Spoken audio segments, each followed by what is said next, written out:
Hey there, how are you today? I've been better. I know that isn't something I usually begin with, um,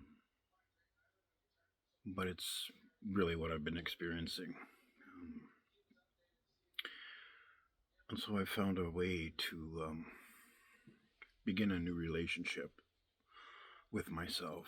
Um, and this evening, I'd like to discuss my relationship with an emotion, my relationship with anger. And as you know, I have a storied history.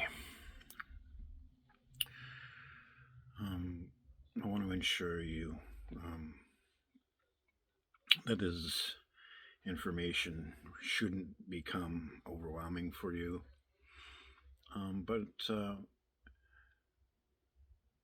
for me, it's the best way I can deal with my life circumstances. So I thought I would share a little bit about my relationship with anger. When I used to feel anger, my immediate reaction was to resist it, reject it, and lash out.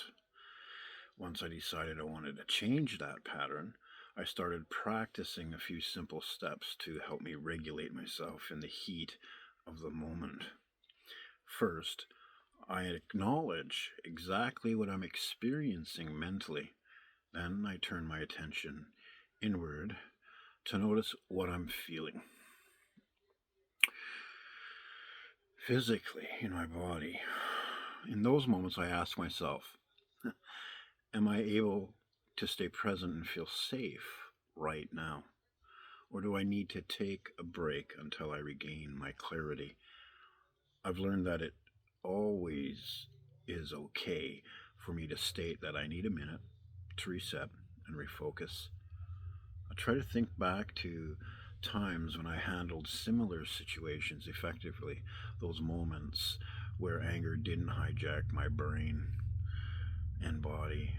I look for clues in those successes that I can build on. If I can't find any, I don't worry. I just come back to it later.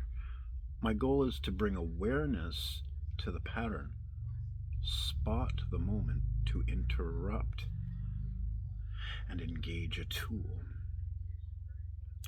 This helps me reconnect to my higher executive mind so I can ask, how would I like this to go? Can I respond differently? Can I breathe? By learning to experience my anger consciously without falling into reactivity, my relationship with it has changed.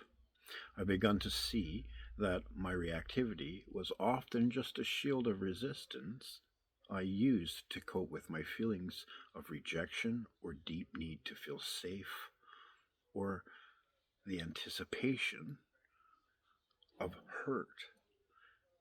For me, this has meant learning how to receive feedback and stay receptive without immediately becoming offensive, defensive, or offended, or reading it as a slight against my character.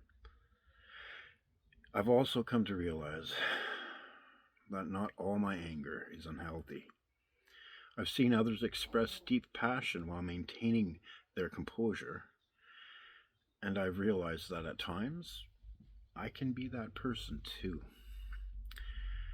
The first step is mending my connection with a healthier anger response was to stop pushing it away. When I experienced it consciously, I learned to hold and understand it better. This journey has been about exploration and curiosity for me, not shaming or blaming myself.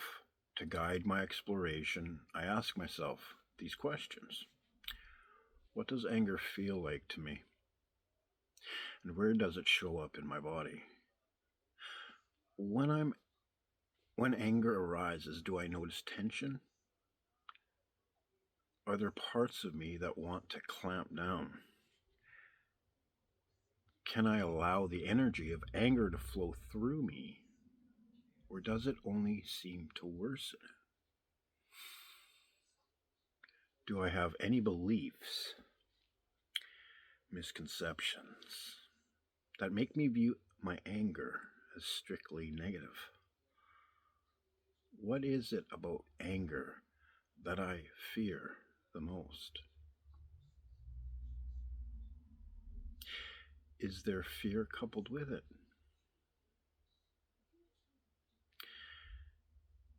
What do I think would happen if I fully expressed my anger?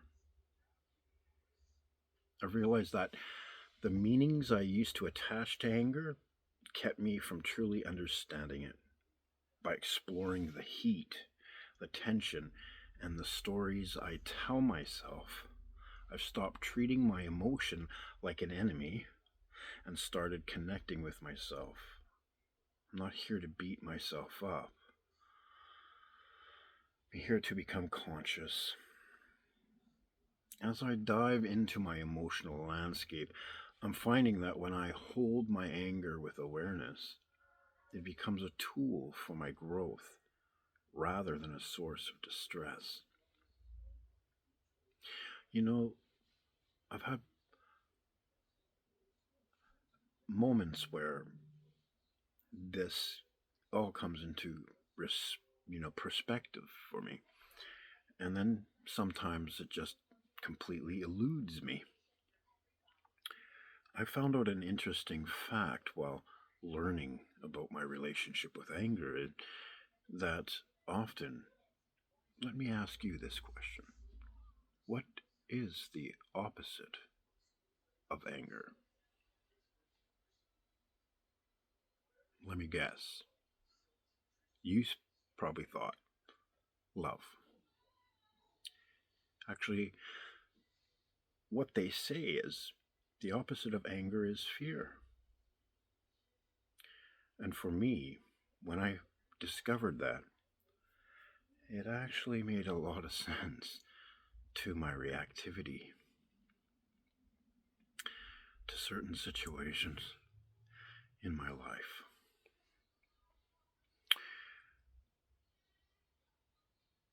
I also learned that when we amp up our anger, that it goes from anger to rage. And that when we de-stress, it actually goes down and calms to an annoyance. And so I think for some of us, it helps us to balance that when we're actually having those experiences. We can be aware of and know that as we de-escalate from the heat and the tension of emotional trigger, we can come to that place where we're just annoyed. And for me, that's very helpful. It also helps me when I make myself aware that I need to see it as it is, not worse than it is, and think the thought to myself that this person has feelings and emotions too. They're communicating a need. They may not be doing it in the best fashion, but it's about how I receive and react. That can lead to a positive kind of collaborative or a negative, non-cohabitive outcome. And so I just thought I would share this with you this evening, because I find that learning about self-regulation is very supportive. And I'm very thankful that you've taken some steps with me along this journey. And as always, my friend, be kind to yourself, because I love you.